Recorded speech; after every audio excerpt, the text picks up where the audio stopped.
you all a phenomenal story. A story of a people who rose up against injustice. A story of a people who rose up against injustice so that you and I can live a dignified existence. This is the story of Rابعه. For those who don't know, Rابعه is the name of a famous square in Egypt and also means the fourth in Arabic. And Rابعه, brothers and sisters, is where our story begins.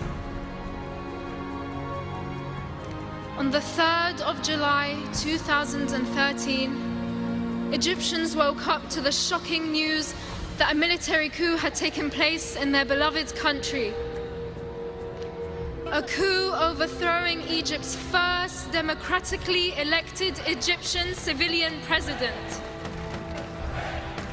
The same coup that shut down various channels that existed to show the other opinion, that existed to show the real face of a military coup. A military coup throwing Egypt back decades away from its newfound democracy.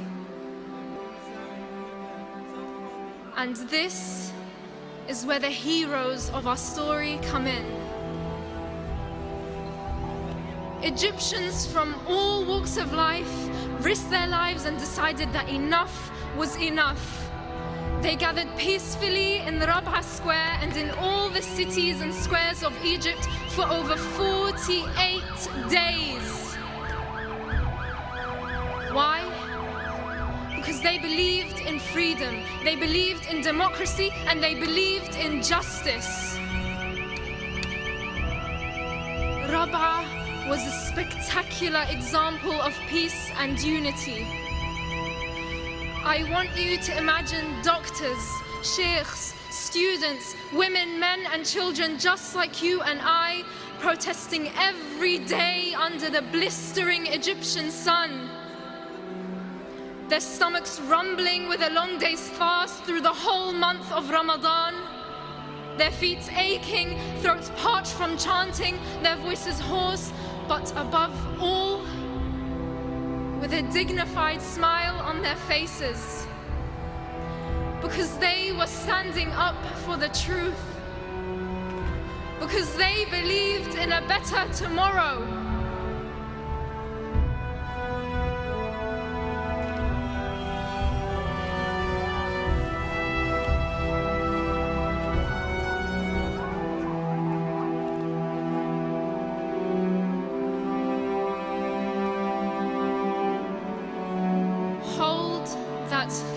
Into your mind.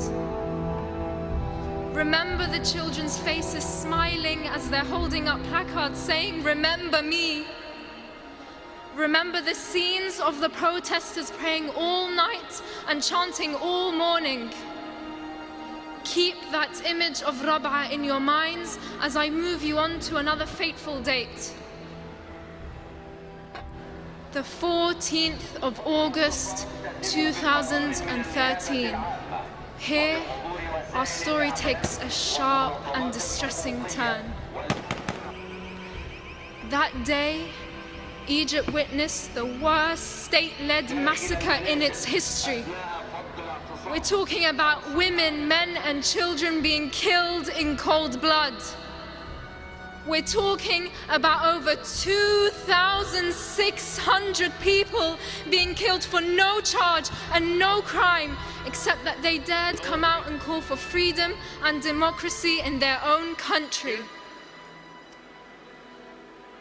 It was a day that marked the complete massacre and annihilation of any form of freedom and democracy in Egypt and any of its supporters. It was a day where bodies, tents, makeshift hospitals, and even the local mosque were burnt and torched down. It was a day where bulldozers closed off exits of Rابعه and all the cities and squares of Egypt. It was a day where the military forces and the police fired tear gas and live bullets into the crowd, not sparing anyone, young or old, woman or man.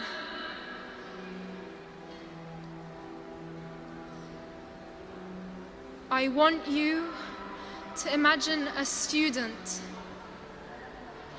who always came first in their class, who always kept Egypt's minds in their future, waking up for another day of protest, kissing their parents, brothers and sisters goodbye,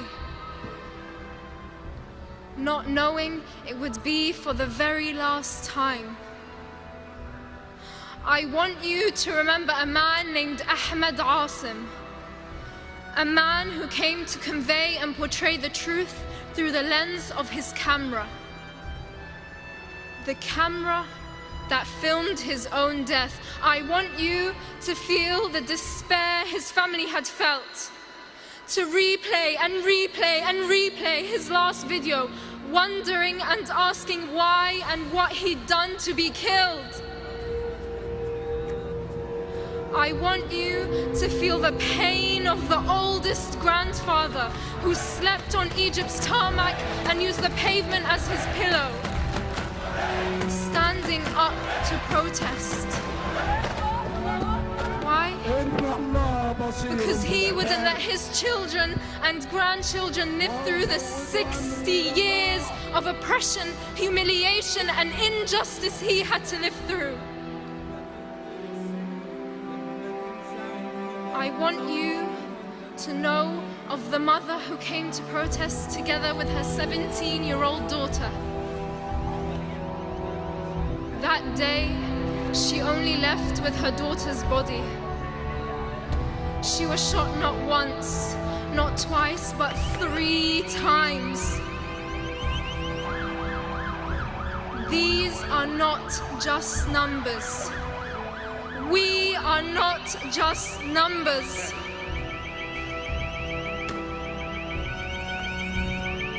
Our story does not end here.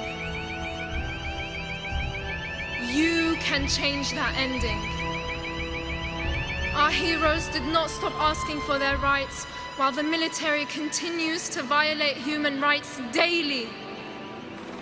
Our heroes did not stop protesting peacefully and will not stop protesting peacefully until democracy is restored and until the revolution that inspired the world is reclaimed. As fellow humans, we are duty-bound to uphold the basic values we all hold dear: freedom, dignity, and social justice.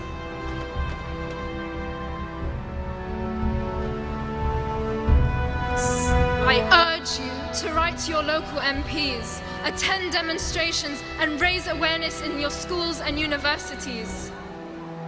Speaking out for truth and justice is not a choice. It is an obligation and a responsibility amongst each and every one of us.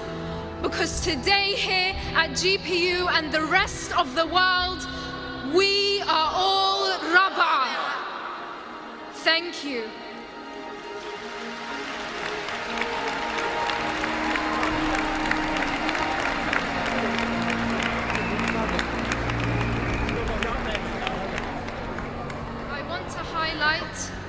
That today marks 100 days after the Rابعه massacre.